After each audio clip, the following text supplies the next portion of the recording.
And as we move on to the next part of this afternoon's program, I would like to introduce today's special guest, who is known for her expertise in parenting and healthy living. She started out as a comedian and actress, starring in the hit movies and TV shows on ABS-CBN, GMA, and QTV. She also authored books like Meet My Super Dad, Super Bench, I Love You Yaya Handbook, and Mommy Talk. And just a couple of weeks ago, she actually launched her newest book entitled Kuya Na Si Bunso. But her most important roles are as a wife to husband Anthony and as a mother to 5 gorgeous children. Everyone, please welcome the lovely super mom, Miss Maricel Laxa Pangilinan.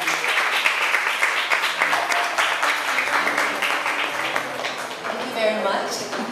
Good afternoon, everyone. I'm here to talk about healthy eating habits for kids because we're talking about everything that has to do with being healthy. So, when I was asked to talk about healthy eating habits, I decided that I would ask my children their advice. Because anyway, they're the ones we're feeding. So most of the stuff that I'm going to tell you about today would be information that I have gathered from them. Is that okay? How many of you are parents here? So I know you can relate with what I'm going to talk about. So let's start. Yeah. Developing healthy eating habits for our children, and that's me, Maricel Laxa Pangilinan. I have 5 children, so I've had a lot of practice. Ito yun the first thing that we have to know when we feed our children is that we have to understand the food that the children eat. We have to understand, okay, what will we feed our children? And then we will keep in mind these things. When we give them garbage, they will also take out garbage. So we have to introduce them to different kinds of foods. Foods that are good for them and foods that will not be good for them.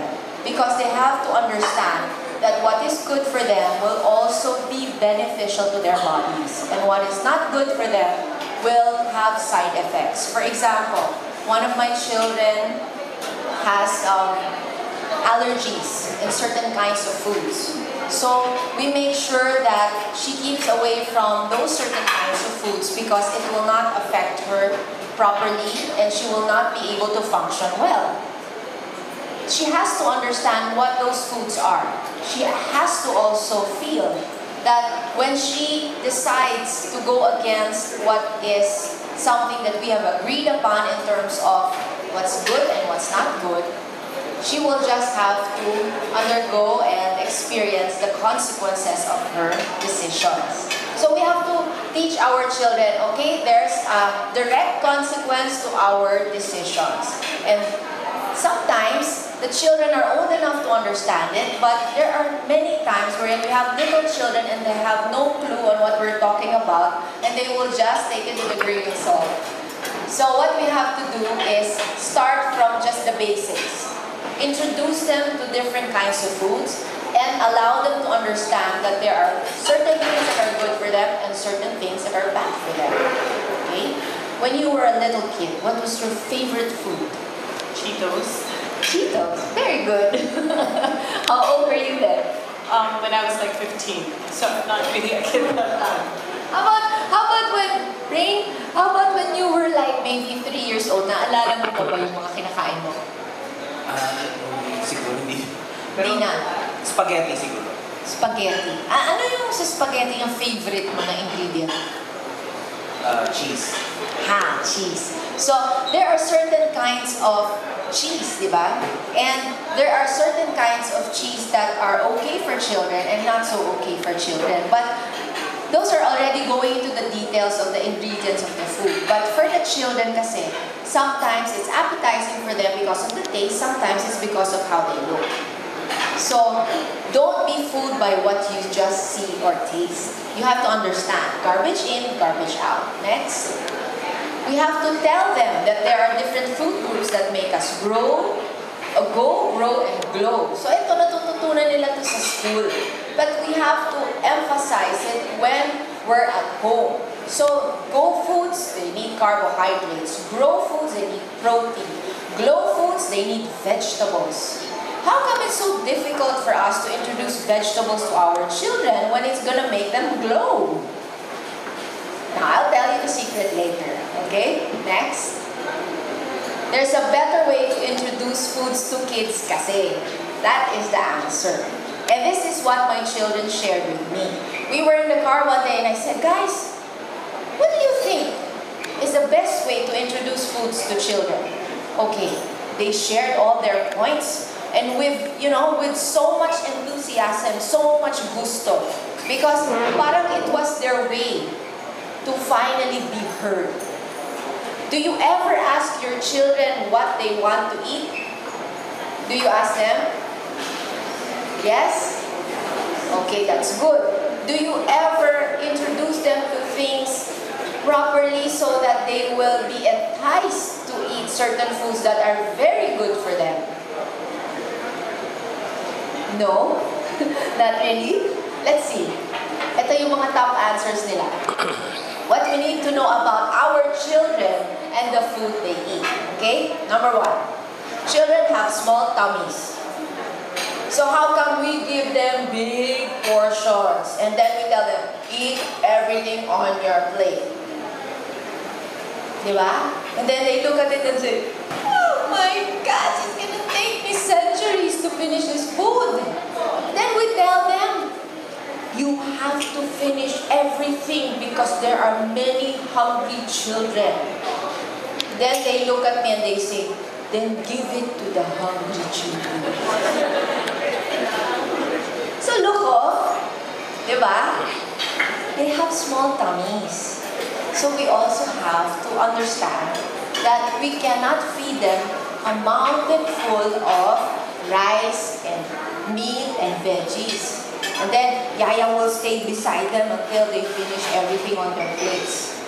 That's why some children do not have an appreciation for food because it's served to them in a big platter and with all sorts of things mixed with it for them to be finished. So, yun, children have small tummies. Next, presentation is key. Which one would you rather eat? This one or the other one that's well decorated and well thought of? So, the children were telling me, Mama, I'm glad that at least we have an understanding of food presentation. Because if not, I really feel so sad with some of the friends that I have where all their food are just on their plates and then they're mashed all over the place and mixed in one bowl and they're told to finish it. So I'm looking at my daughter and she's half smiling and, Ella, am I telling the right thing? You have to correct me, okay? Ella is my perfect example of a person or a child that eats healthily. Because you know what she loves to snack on? Cranberries and grapes and asparagus. So she's not a typical child. But it is only because I made an experiment on her and it worked. So presentation is key. They see all sorts of commercials on TV and they look so appetizing. So normally they'll be gravitated to eat those kinds of foods that look presentable and nice. But when you present something because you're in a hurry and it's not so well presented, they don't want to eat it. Next, taste matters. When we serve them food and it doesn't taste good, it's bland or salty or too sweet or too much of anything or too little of everything, chances are they won't finish their food. And we cannot blame them for not finishing their food. We should ask ourselves how we can make things more appetizing so that the children will enjoy eating their food. So it's not always the fault of the child while they're not finishing their food. It may be the fault also of the cook because it doesn't taste good. Next. Yeah, no rushing. Okay, I always see this with parents. They look at their children and they say, to your food, faster, faster. We are gonna get late. Let's go. But then these children sort of develop a certain habit wherein they chew their food too fast that they just gulp it with water, and they end up getting bloated and okay, a little bit on the heavy side. And then when they get on the heavy side, we tell them slow down so that you can lose weight. So the child is like, what am I really going to do? You tell me to rush, but then again, now I have to slow down. But the point is, we shouldn't really rush our children to eat. Because when we do so, they don't have an appreciation for the food that is before them. And then, they do not have time to taste every single thing that's there. For example, when it comes to vegetables, they have to taste it for at least more than 20 times for them to have an acquired taste for the veggies. And if we don't allow them to do that, we cannot blame them for not wanting to eat their food. Next, no forcing. Eat your veggies, it's good for you. Okay, I have to admit, I don't eat ampalaya. I'm a vegetarian. I've been a vegetarian for 12 years. And I don't eat ampalaya. Basically because my grandmother would have her slippers beside her and the ampalaya in front of me. And I was forced to finish the ampalaya.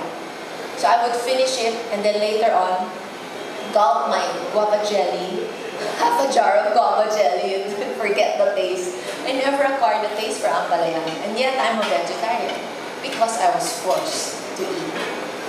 And that's why I also shared with you about Ella. When she was a little girl, she would be watching TV, and I would put grapes beside her. And I would put vegetables, cut up celery beside her. Or we would bring healthy vegetables in the car so that she doesn't know, she's just munching on these veggies and she's acquiring the taste for it. And she's not being forced to eat it. But if you ask her, Ella, what would you rather eat? This appetizing snack food or grapes? She'd choose something that's unconventional only because she acquired the taste for it and she wasn't forced to eat it. Am I correct? Huh? Okay, so on the right track. That's the problem when your children are listening to your talking. They're gonna verify if you're right or wrong. Okay, next. It's okay to have fun. Okay? Do you enjoy eating out? The children should be able to enjoy eating out. I have experience wherein my children, as early as 3 years old, dining in a fine dining restaurant and staying seated in the chair and enjoying fine dining meals because I have encouraged them to enjoy an environment wherein they can sit down and have fun to eat the food and not be so, uptight because they have to be prim and proper. Of course, this has something to do also with allowing them to explore the kitchen, to make the meals themselves, and allowing them also to help us draft a menu so that we can together produce a menu for the week that they can be happy with and I can be satisfied with in terms of the nutritional value it will give them. So having fun is also something that has to be strategic. You have to engage with your children. Allow them to explore the kitchen. Give them a chance to have a say with what you're going to buy in the grocery, but not total dominion of it because they'll just buy everything they see in the commercials. So engage with them, enjoy the food with them, and you know what? The best thing that you can do for your children, and which I have been so thankful about, is sitting down with them. Not watching TV in front of the dining table, just sitting down, talking to them, not being busy with my cell phone, talking to them about their day. Every day that my children come home, I prepare a feast. There's a feast that welcomes them. I don't tell them, come join me, tell me about your day. I just sit down and start eating. And then one by one, they start sitting down and we all start eating together and then talking about the day. This has been for me the best formula in allowing my children to express their hearts at the same time, subliminally exposing them to nutritional stuff that for them is something that they will not think about because we're engaging in talk. We're bonding together. Next, Parents should set the example. Stop telling your children to stop eating certain things when you turn around and then start eating those things that you tell them not to eat. So when I was in elementary, I was a soft drinks junkie. I drank 6 bottles of soft drinks a day. But at home, my mom would be cultivating her herb garden, preparing fresh teas from her leaves, encouraging us to have a healthy lifestyle, and eventually it rubbed off on me because she set the example. I did not get forced to just remove all those bad habits. I was encouraged through my parents' examples. So if you want to develop healthy eating habits with your kids, it starts with you if you're a parent, with you if you're an influential adult, with you if you are a company that promotes whatever products that you will promote for the children. It starts with us. So if we want to have healthy children, we should have and lead healthy lives as well. Thank you very much and God bless. Thank you.